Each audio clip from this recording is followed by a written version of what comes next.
We're NYU. This is Connect to Achieve. All right. My name is Kate Hensley, and I'm a student in the undergraduate business program at NYU. I work extensively with New York City Schools and social ventures, and I'd like to use that experience to create a school environment that would allow every student to thrive. And my name is Will Hiltman. I'm in the Tisch School of the Arts studying theater right now. And I've been studying theater for about 9 years, as well as studying conflict resolution for about 9 years. And these are two things that I want to share with underserved youth.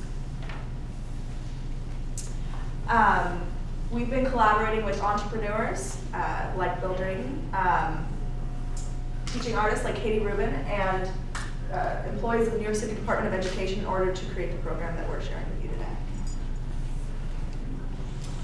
Our vision is to ensure students are able to communicate compassionately and able to resolve conflicts in their own lives, schools, and communities.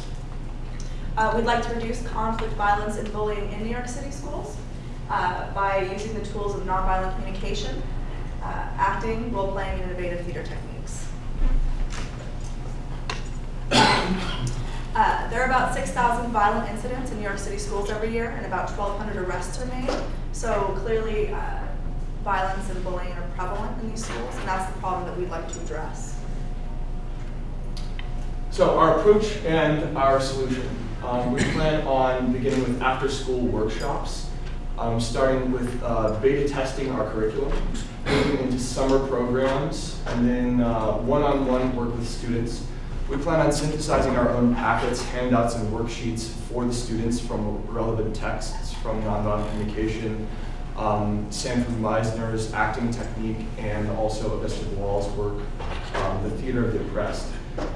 We plan on using live role-playing prevalent very heavily within our curriculum, because I've seen that in the standard way that nonviolent communication is taught, it's very heavy on theory and not as much on actually teaching practical skills, on how to actually implement these skills in your real life. And then we also want to be offering space for the students to actually come in and resolve conflicts that they have, either between other students or with teachers, possibly. We want to move from there into lectures, assemblies, and even lunchtime meetings. That's kind of the space for the students to come in with whatever conflicts that they have. And then finally move on to trainings and seminars for the actual teachers and the school administrators. So our curriculum. You may be asking, what is nonviolent communication? Nonviolent communication is a method of communication and conflict resolution developed by Marshall B. Rosenberg. It's based on the teachings of Martin Luther King Jr., Gandhi, the nonviolence movement, also a number of psychologists like Carl Rogers. The basic principle, if you kind of condense it down, is 2 steps. Basically just expressing yourself honestly in a way that's most easy for somebody else to hear, and then listening compassionately, so whatever somebody is throwing at you, no matter how aggressive or no matter how they're saying it, you can hear what's really going on for them. The model that we use, that we teach beginners, is kind of a 4-step process, simplifying things down to basic, the very basics, to help them just understand the human interaction. So we focus on observations, feelings, needs, and requests. So observations, we're going to differentiate between observations and evaluations. So you can have a direct observation. I'm going to use an example that Kate told me about. A few days ago, she was working with some kids, 3rd graders in a New York City public school, and she overheard a teacher say something to the order of, "These kids aren't exactly brilliant." So this is something that we work with. First, you focus on the observation. So instead of evaluating what this person is, setting a judgment or label on this person, you're looking for the core observation, simply that she said, "These kids are not exactly brilliant," instead of saying she's a bad teacher, she's a bad influence. Then you go on to the feeling. So whatever feeling arises in Kate when she feels it, when she hears this teacher say that. And that's differentiated between a thought, saying that she shouldn't say that.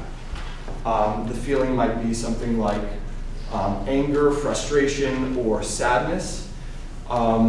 And then you move on to the need. So the need is like Maslow's hierarchy of needs, common universal human needs, something like freedom, respect, shelter, safety, things that we can all agree on that we need. And that's differentiated between that and strategies. So for instance, you might have a need for freedom, but you don't need your own private island. Then you finally move on to a concrete doable request. So that's moving from the abstract into the concrete. So she might make a request of the teacher or of herself. She would say something, a request of herself to make sure that she's ready to actually connect to this person. And then she would move into the listening compassionately that I mentioned earlier. And then finally move, after she's gone through empathy, then expressing herself honestly. So why do we integrate theater? Basically, I think, again, what I mentioned earlier is that the nonviolent communication is very heavy on theory, and I think we need to adapt this for the specific population that we're going to. For students, we need to be engaging them, and the theater will offer them a way to actually learn how to practically use these skills. And then specifically Meisner and Boal. Meisner is something that I've been studying personally for the past 2 years, and I found it a lot of overlaps. I see that with Meisner, it would speed up the process. Right now, it took me forever to go through those 4 steps, but this is speeding it up, so you're just much more in touch with what's going on with another person, how that's affecting them. So it just speeds up the process a lot. And then Boal, I've also studied for a while, and he's basically a theater practitioner and social activist who's used theater techniques for a lot of things. We would specifically be taking his forum theater technique, which is where you're, again, role-playing these conflicts. So we would have the students actually bring in real-life scenarios that they're working with. Conflicts that they're dealing with in their own lives, have them present these things by using other students to play the other roles and giving them the opportunity to practice and rehearse these conflicts outside of real life so that they have the chance to practice these skills and then take them into real life. We see that the school and classroom setting is we see that there's massive amounts of conflict in most schools. And for 2 reasons we want to bring it into the classroom in the schools. One, because there is so much conflict. That's a huge opportunity for us. And 2, we see it that these kids are learning this way of interacting with people. And this is kind of an opportunity to nip that in the bud, to show them another way of interacting and communicating. And this age group, because we see this as kind of the sweet spot between still being open to new concepts and also being able to understand a little more complicated ideas. Okay, so we want to start in the New York City Department of Education. We've identified 3 middle schools that we believe that are receptive to this program and that we believe would benefit from this program. Our model is to start with a dependence on contribution revenue from grants, business plan competitions, and then slowly move off of our dependence into a more sustainable model that depends on earned income from licensed materials, complementary products, and admissions to workshops and conferences. We've identified some similar programs in the field, and moving forward we will take best practices in order to make our program as effective as possible.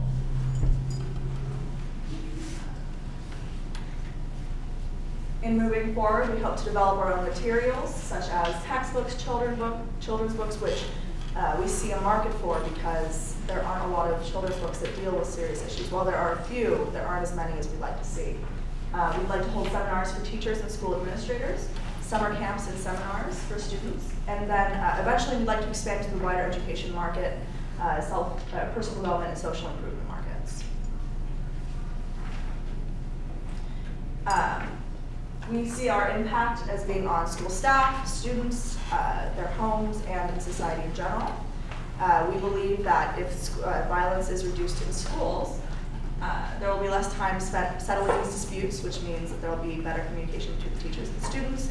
If the students are better with open communication, then they might bring that back home, where they'll reduce conflict in the home setting with siblings and parents. And then we believe, in general, this will reduce conflict in society. That's a lofty goal, but we think that it can happen. By September 2011, we'd like to have finalized our partner schools, to have developed our beta curriculum, to have held trial workshops, and to start preliminary product development. Our main expenses for the next year in our startup phase will be teacher fees and training. And moving forward, we will, as I said before, we will lessen our dependence on contributed revenue and move towards more of an earned revenue. And that's the 3-year plan. Why we think we'll succeed. We're going to start with approaching these 3 different schools. We've picked out 3 schools, one that's we've identified as failing, one as intermediate, and one as excelling. We're choosing this approach because we think that we want to find where we can have the largest social impact. And in talking to Bill Drayton, actually, he recommended that we might have a larger social impact by approaching the excelling schools, the ones that are role models for other schools. That if we can get into those schools, then those will be role models for other schools to follow. Okay. We have a school-specific strategy. Instead of tailoring the program to the school, it's the other way around. I'm sorry. Instead of forcing the school into our program, it's the other way around. We will tailor our program to the specific school and its needs. It's highly collaborative. We're working with teaching artists, with other entrepreneurs in the field. We will garner best practices from fellow organizations that are doing similar work, and we will be working with NBC professionals as well. And we hope that because it's a program that offers practical lifelong skills, there will always be a demand for it. Okay, that is our presentation. You guys want to open for questions?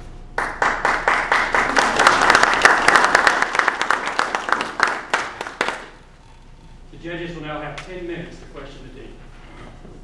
Sure. How do you quantify success for a business like this? Sure. I think measuring impact is a huge part of it, and we plan to be implementing a variety of methods. Yeah, we're going to be trying to balance profit and also social impact. So we plan to be measuring our social impact the entire time that we're in these schools, through surveys, through hard data, how much bullying has decreased. Yeah, level of incidence of violence, which is something the school administration does track as of now. So we can measure over time the decrease in incidence of violence, or if it's not effective, then we can rework the program so that it is more effective. So success for us would be if we are able to decrease the incidence of violence in these schools initially, and then moving forward, we'd like to see that there's an observation of improved school culture as well. Do you have any goals? I'm sorry. Do you have any goals related to those measurement criteria? Like specific number goals? 100%. What's in it for the student? How do you ensure their participation? Because without that, you won't have success. Good question. I think we've been thinking about that. We see that the skills that we're offering will actually be. I think that the students will be motivated to actually seek these out because these are things that they can take with them no matter where they go, in work, in college, if they're going on to college. I think they will be motivated, and we will market to some extent to the students to get them interested in the program. You may want to think a little bit more about the requirement for the student, because I think if this is a troubled group, they may run the other way versus embracing it. So Sure. You may want to think more about the incentives for the students. Mm-hmm. We thought about teacher recommendations of students to the program. I guess it will depend on the school and how they best see it. Working with other school implemented programs, they typically depending on how the school feels, they'll either nominate students will nominate themselves. It really depends on the school culture. Yeah, application process. But we think that because it's a performing arts program and schools are lacking fine arts and performing arts programs, that there will be an inherent demand for it, for that kind of stimulation.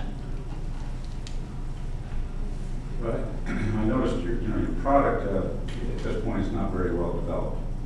That's true. You're still searching for those answers. And I think tailoring this program to individual schools is going to be very difficult to do because they're all different, they're all in different settings.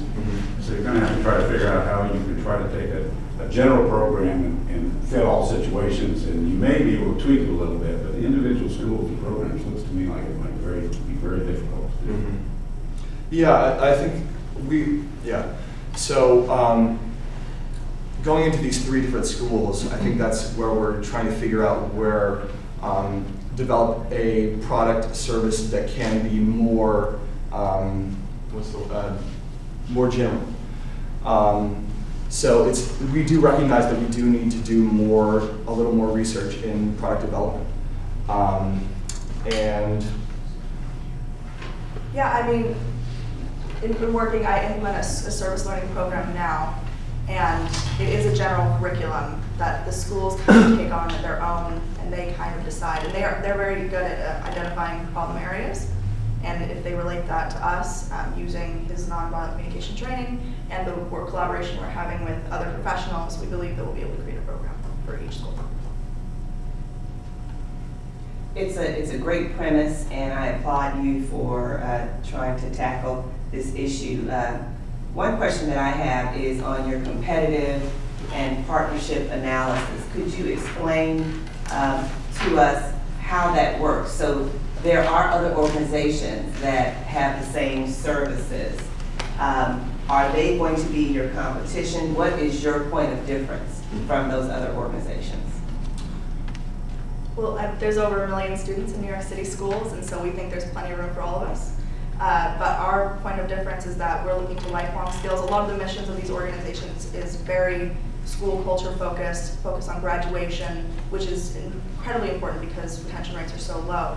But we're looking to the future as well. We're looking for lifelong success, and that's where our program differentiates. So instead of partnering with an existing organization and trying to strengthen their program with our skills, we'd like to start our own program because it does have its own individual mission. Speaking of the competitors, have you compared your business model to the competitive marketplace, and how does yours stack up? Compared to the competitors in the our marketplace, competitors? their business model. It's similar because we've seen that it works, and while our mission and our curriculum are different, we're using that base business model to move from. So their revenue models are. I think the big difference is that we are planning on actually creating product. And a lot of these organizations they aren't very heavy on creating product that could be spread out to a wider market. The licensed materials that you talked about. I'd like to shift gears to financials, a little bit of financial viability. First of all, great job presenting. The background is obviously well suited to presenting. So, just looking at this, you might I sort of question your cost of services a little bit, and specifically training and wages. Are you looking at a good portion of this to be sort of donated time or part-time individuals? Because that just seems a little light, and even ongoing over 3 years in terms of what that labor component is of this program. Sure, definitely to start out, I think we are expecting that it's going to be heavy on volunteer. From there, yeah, I think once we are developing product, then yeah, we're okay. You're more. She's the financial lady. I'm the curriculum lady. The reason that are you asking why the costs are higher or why they're lower? I would say that your cost of sales is low, and Yes. just in terms of what you can achieve. And I would go a little further and say I think it's okay for you. And this is late '90s mentality on my part, but I think it's okay to lose money in a year or two, to make sure that you can cover your costs. Obviously, if you've got the financing, and I'm guessing the contribution revenue is sort of donated, right? Sort of sponsorship. So I guess what I'm saying is the training wages, as a for example, seems kind of low and it ramps up pretty slowly too. So you must be, again, thinking about a lot of part-time and sort of volunteer labor, right? Well, if we're looking at a couple times a week for a semester, the teacher's salary would probably be around $1,000. And because Will is most suited to teach the program, at first we're going to start with him and then train his proteges, if you will. Other teaching artists, other actors. And so at first it will be him, and that's why the costs are so low, because he will probably be volunteering. And so you think that's reasonable? Yes. Is my question. Okay. Yes. Okay. Fair enough. I think we have time for one more question. One thing I really was impressed by in you guys' written presentation that you kind of downplayed in your other presentation was the formation of your advisory board here. How did you go about selecting those people? It was just gradually. I mean, we approached Bill Drayton. He came to NYU for 2 different talks, and I approached him and actually have given him the business plan. And he's working on finding some of his Ashoka fellows that can help with our organization. The other people, I know a lot of NBC trainers since I've been studying it for 9 years. Then I approached the Theater of the Oppressed people that are teaching that in New York City right now. There's Theater of the Oppressed New York City. So I've been to a few of their workshops, been to some of their performances. And also, I think Eyal on there, he was collaborating with the Theater of the Oppressed people. He's a professional mediator, and I've met with him a few times. Can I ask two quick yes no's? Yes. Do you have commitments from the 3 pilot beta schools, and do you have commitments for the contributions to STAR? Yes and no. We're looking for money, and that's why we're here. Let's all congratulate